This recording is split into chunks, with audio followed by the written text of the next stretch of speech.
bilateral relations. But that is not all. In the bilateral engagement yesterday, Foreign Minister Sergei Lavrov announced that due to the positive momentum in our relations, the Russian government has decided that only for our country, for Ghana, they are going to double the scholarship numbers for Ghana. So previously, they were offering 120 scholarships per academic year. He says that they have decided to double it to 240 each academic year.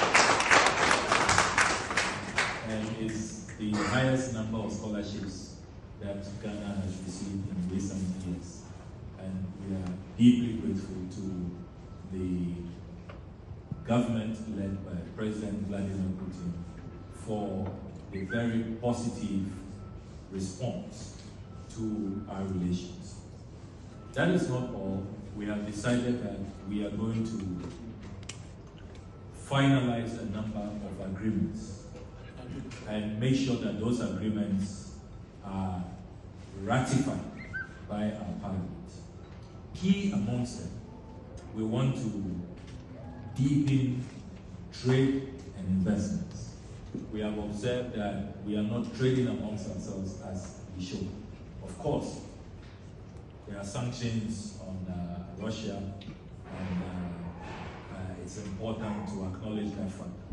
But there are many things that we can still do together, even as we join the advocacy for these sanctions to be lifted. And so we have agreed that particularly in agribusiness, we are going to be doing more together.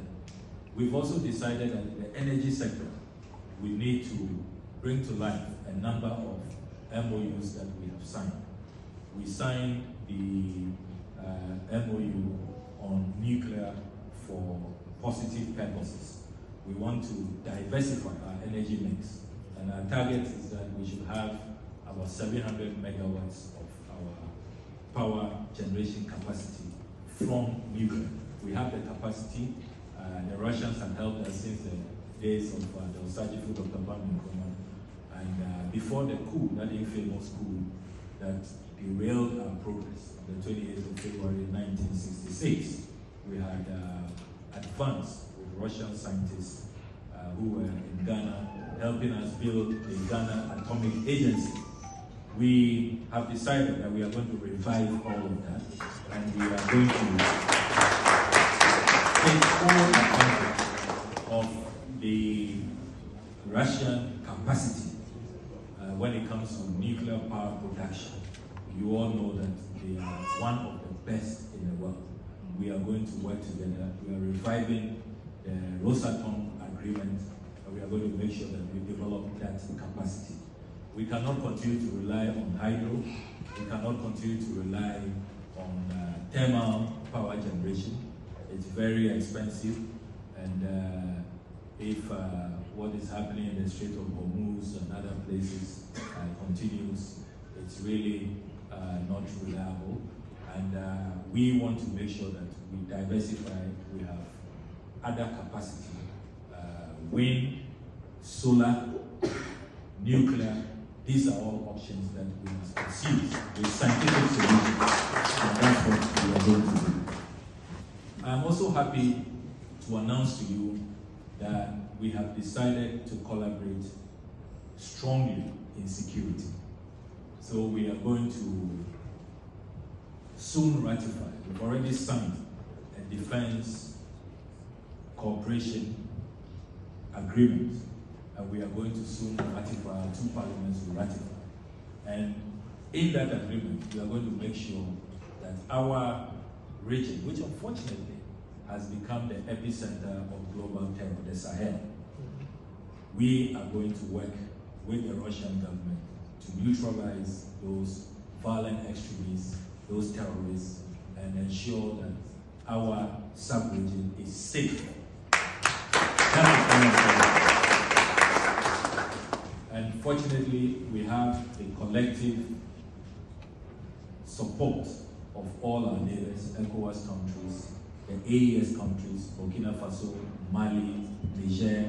We are all on board. Remember that President Mahama invited the AES leaders for his inauguration. President Mahama is a pragmatist.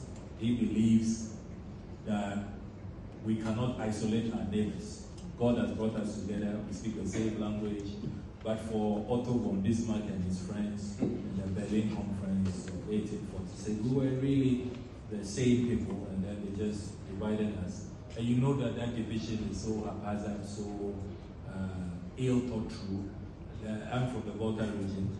I know of many families whose kitchen is in Ghana, and then their living room is in Togo. Some have their farms in Togo, and then they have their bedrooms in Ghana. That's how haphazard the demarcations were done. Very, very chaotic, because it was all a scramble. That's why it's called a scramble for Africa. It was just about how much land you can take for yourselves. And so we are one people, same ethnic groups, speak the same language. You cannot divide us by artificial borders. And that is why there was surgical Dr. Kwame Nkrumah's dream of real continental African unity must be pursued. It remains so relevant because a lot of the challenges, the problems that confront our continent is because of all of these artificial boundaries. And it's because we continue to lose our identity and lose who we are. And that's why this whole divide and conquer, which was the strategy of the colonialists, continues to impede our progress. So President Mahama, with his pragmatic approach, said that look, it doesn't matter that AES has left ECOWAS. There is a need for rapprochement. There is a need for constant engagement. So he did invite them. He did return the favor, went to their countries, engaged them, and then we have since held 2 Sahelian security conferences with very good outcomes, and we are currently agreeing on a common security framework to deal with the issue of terrorism, extremism, kidnapping, and all of those violent acts that are going on in our neighborhood. And we are delighted that we are going to work with the Russians who have demonstrated goodwill, demonstrated capacity to ensure that we neutralize all of those forces. Ghana is not going to say that because we have never been attacked, we will just sit on concern. That is not leadership. That is not visionary leadership. We need to be proactive, and we need to ensure that we are building the buttresses, the fortresses, the buffers, to make sure that we do not allow any inroads by these extremists. And so it very much aligns with President Mahama's own agenda to also establish an electronic warfare center in Ghana that will help us to neutralize these extremists. And we see in Russia a very trusted, loyal, and worthy partner we are going to be working with in this area. We are also looking at working with Russia on industrialization. As you do know, Ghana is host to the Africa Continental Free Trade Area Secretariat, another dream of the unsageful Dr. Kwame Nkrumah. Indeed, if you read Kwame Nkrumah's 1963 speech at the formation of the OAE, Kwame Nkrumah said we must have a common market if we must develop, trade more amongst ourselves. Kwame Nkrumah will be very unhappy that intra-Africa trade is still just at 14% as we speak, not even 20%. If you look at trade within all the continents, Africa is the lowest. We don't trade amongst ourselves at all. Kwame Nkrumah talked about a standby force, a common army, a common central bank, a common currency. We must commit to all of those building blocks. And that is why we are proud to say that the current breed of leaders, we are Pan-Africanists who believe in the ideals of the unsageful Dr. Kwame Nkrumah, that we must continue to work hard towards the realization of this. Because the reason why we are not industrialized, we don't have jobs for our youth, and we have not transformed our societies, is because we remain disunited, disjointed, segregated, and we are not uniting our forces and coming together with a common plan, a common vision, and a common purpose for our continent. So we are saying that we are going to deepen intra-African trade. We are going to seek to industrialize. Now, how are we going to do that? President Mahama has observed that for many, many decades, we have been doing the same thing and expecting different results. It is all about extraction, taking out raw materials without value addition. And then we expect that some way, somehow, there will be some good news in the global market that gold prices have gone up, or oil prices, gas prices have gone up. And then we hope to get a momentary windfall. And then we are back to being a very deprived and underdeveloped economy. President Mahama has given all of us as ministers clear targets.